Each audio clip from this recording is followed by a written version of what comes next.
Gracias, abogado Rodrigo Sanz Lara, jefe de la Oficina Defensorial de Huancavelica. En esta oportunidad somos de la Universidad Nacional de Huancavelica, de la Facultad de Derecho y Ciencias Políticas, a lo cual venimos a hacer una entrevista, ¿no?, sobre los servicios que brinda esta entidad. Bueno, vamos a pasar con la pregunta número uno, que es: ¿qué funciones cumple usted como jefe? Bueno, yo dirijo administrativamente y también jurídicamente y represento a la Defensoría del Pueblo en Huancavelica, ¿no? Y al dirigir administrativamente me encargo del funcionamiento de la oficina, y jurídicamente también al asumir la representación de la Defensoría del Pueblo cumplo con las competencias constitucionales, cumplo con la misión institucional, ¿no?, que nosotros como organismo constitucional autónomo creado en la Constitución de 1993 tenemos tres competencias. La primera es la defensa de los derechos fundamentales y constitucionales de la persona y la comunidad. La segunda es la supervisión del cumplimiento de los deberes de la administración estatal. Y la tercera es la supervisión de la adecuada prestación de los servicios públicos, siempre y cuando tengan un acto administrativo habilitante, ¿no? Es así que a veces hay confusión con el rol de la Defensoría del Pueblo, ¿no? Porque a veces piensan que podemos intervenir en aspectos particulares, ¿no? Y de lo que les he detallado de las funciones, cuando una entidad no cumple con sus funciones, ahí la Defensoría del Pueblo interviene para defender derechos fundamentales que podrían estar siendo vulnerados hacia el administrado, ¿no? Entonces, si hay un derecho fundamental, tampoco es cualquier derecho, ¿no? Por ejemplo, en la locación de servicios no le pagan, hay derecho civil, ¿no? No es necesariamente un derecho fundamental, ¿ya? Entonces ellos van por las vías contractuales, ¿no?, que han pactado. En cambio, si hay, por ejemplo, un contrato laboral y no les pagan, ahí sí habría un derecho fundamental, ¿no? Y nuestro ámbito de competencia es específicamente en materia de derechos fundamentales. Ya, bueno, vamos a la segunda pregunta, que es: ¿cuál es la misión de la entidad?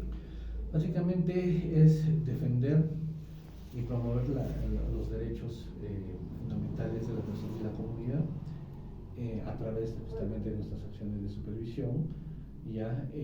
Pero con énfasis en los grupos vulnerables, grupos prioritarios, ¿no?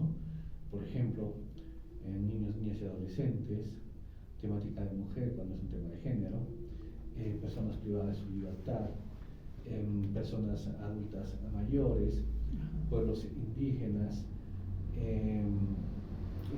bueno, entre otros grupos, ¿no?, que podría haber también personas LGTBIQ, u otros grupos vulnerables. Bueno, la tercera pregunta es: ¿cuál es el servicio que brinda esta entidad? Ya, nosotros realizamos intervenciones cuando requiere la ciudadanía nuestra, cuando solicitan una intervención en tres tipos de atenciones: las quejas, petitorios y consultas.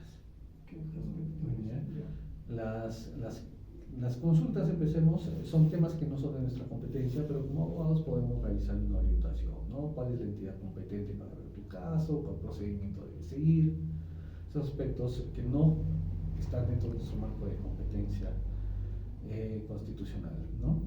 Los petitorios son cuando en ocasiones existen situaciones en las que la entidad no ha vulnerado un derecho fundamental, pero si no acciona podría vulnerarse un derecho fundamental, ¿ya? Por ejemplo, una persona que ha nacido en Huancavelica, por X razones de la vida va a vivir a Cusco, pongamos, ¿no? Esa persona no tiene su DNI y requiere su acta de nacimiento para poder sacar su DNI y con ello de repente inscribirse en un programa social o inscribir a sus hijos en una institución educativa, ¿no?, para que no tengan problemas en la documentación, etcétera, ¿no? No es responsabilidad de la entidad. Sin embargo, si no interviene la entidad facilitándole este documento, porque de repente por X motivos de la vida no cuenta con los recursos para regresar, ¿no? Hay muchas personas que viven situaciones de pobreza extrema, ¿no? Entonces, ahí la entidad no ha vulnerado ningún derecho, ¿ya? Pero si no se facilita este documento a la persona sí puede estar viendo afectado de diversos derechos fundamentales, empezando por la identidad, ¿no? Y que podría repercutir también de repente en sus hijos u otras personas. Entonces ahí intervenimos a nivel de mediación ante las entidades, ¿ya? Por ejemplo, vamos al RENIEC o a la municipalidad en donde ha registrado su acta de nacimiento, le solicitamos el acta de nacimiento y le trasladamos gratuitamente a la persona, ¿ya? Para ello también tenemos protocolos, obviamente, no en todos los casos se interviene así, ¿no? Otro ejemplo de una petición, muchas veces en sistemas de referencias y contrarreferencias, cuando una persona está herida, por ejemplo, se la tiene que referir a otro establecimiento de salud de mayor nivel, ¿no? Porque ya los especialistas de aquí no tienen el nivel correspondiente para poder atenderlo, se requiere un mayor nivel de especialidad, ¿no? Pero cuando hacen el seguimiento para las referencias, no hay camas, por ejemplo, en otros hospitales de Lima, por ejemplo, ¿no? Que es a donde más se lo refiere. Si no hay camas, no hay responsabilidad del hospital, porque una referencia podría generarle complicaciones en el camino y en la llegada, al no tener un espacio donde llegar, podría complicarse gravemente su salud, ¿no? Entonces, nosotros activamos estas alertas y vamos para todos los hospitales vinculados, por ejemplo, o que tendrían la especialidad y el nivel, ¿no? ¿Ya? Entonces, y sí, a nivel nacional, y si identificamos alguno, de inmediato hacemos las coordinaciones y logramos la referencia, ¿no? Y el tercer tipo de solicitud de intervención son las quejas, ¿ya? Una queja es ya cuando una entidad de la administración pública o que presta servicios públicos ha vulnerado un derecho fundamental de la persona, ¿no? Por ejemplo, voy a la policía, no me quieren recibir mi denuncia, acceso a la justicia, ¿ya? Entonces ahí intervenimos para que quiten la denuncia. O he puesto una denuncia y no quieren darme unas medidas de protección, por ejemplo, en las situaciones de violencia en el ámbito familiar, ¿no? Si no te dan esas medidas de protección, podrían afectar gravemente tu identidad y hasta tu vida, ¿no? Entonces ahí intervenimos para que oportunamente. O, por ejemplo, cuando vamos a supervisar a otros lugares, muchas veces encontramos en distritos medicamentos vencidos, por ejemplo, ¿ya?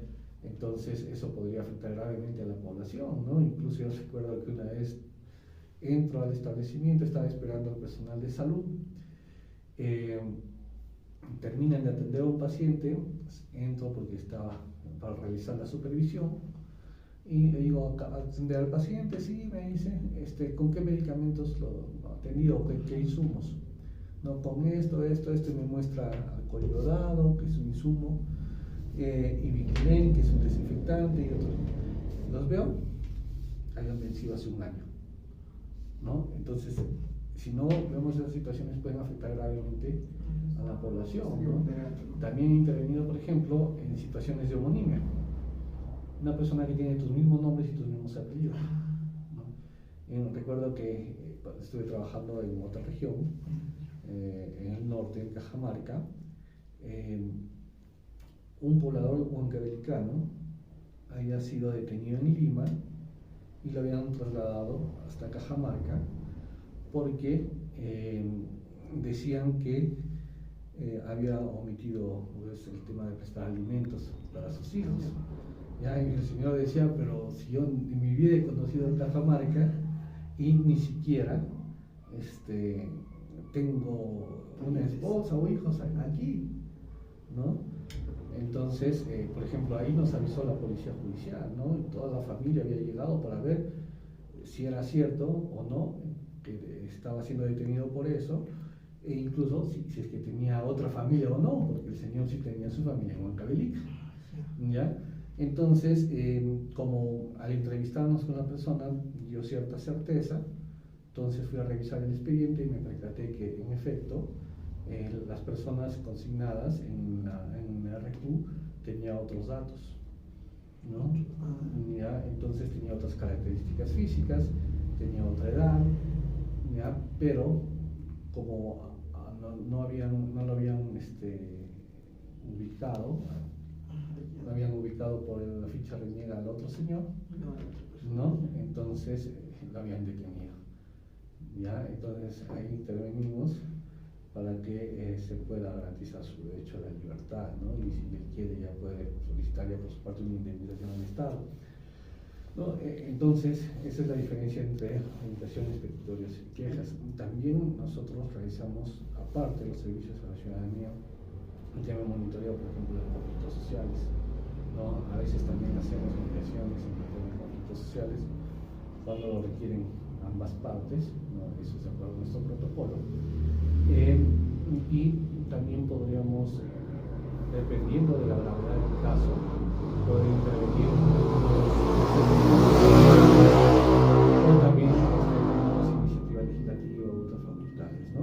Sí. A nivel de procesos constitucionales, por ejemplo, acá se ha presentado una demanda por el tema de contaminación de metales pesados, por el tema de mercurio en las viviendas antiguas, ¿no? Entonces se nos requirió un amicus curiae y hemos intervenido con un amicus curiae, ¿no? Es un proceso que está todavía en curso. Ya, bueno, pasamos a la última pregunta, que es, ¿usted cree que los usuarios están satisfechos con los servicios que brinda esta entidad? En su mayoría sí. Yo creo que no podemos satisfacer todos. ¿Por qué? Porque hay veces en que vienen confundiendo nuestras funciones, ¿no? Entonces, por ejemplo, he tenido un problema con mi vecino, quiero que intervenga. No, yo no puedo, porque yo superviso entidades públicas y superviso derechos fundamentales, ¿no? Entonces, esos temas los tienen que ver, ya sea un tema conciliatorio, ya sea en el Poder Judicial o dependiendo del caso, ¿no? Entonces, cuando no hay una adecuada información, a veces también pues eso puede repercutir en que la persona se vaya descontenta, ¿no? También pues no todos los casos se resuelven a favor de lo que desea la persona, ¿no? Porque no necesariamente tienen razón, ¿no? En la mayoría de los casos sí, porque la mayoría de las quejas que se presentan suelen ser fundadas, ¿ya? Y solucionadas. Tenemos un nivel de resolución de casos alrededor cerca del 90% fundados, solucionados, ¿ya? Y eso creo que es hasta mayor que lo que es el Poder Judicial con capacidad coercitiva, ¿no? Y nosotros, a través nada más de actuaciones de persuasión que se basan en la capacidad técnica jurídica y en la capacidad ética que nos dan los derechos fundamentales, ¿no? Y también, porque te digo que si hay una satisfacción, porque también aplicamos encuestas de satisfacción inopinadas, ¿no? A la ciudadanía. Incluso esto se lo realiza como una medida de control a nivel nacional, ¿no? De manera inopinada, desde Lima se hacen las coordinaciones para que se nos realizan las encuestas de satisfacción, ¿no? Además, bueno, por la propia opinión de los ciudadanos ¿no? Sí. Bueno, solo serían esas preguntas. Muy bien, muchísimas gracias, abogado Rojas.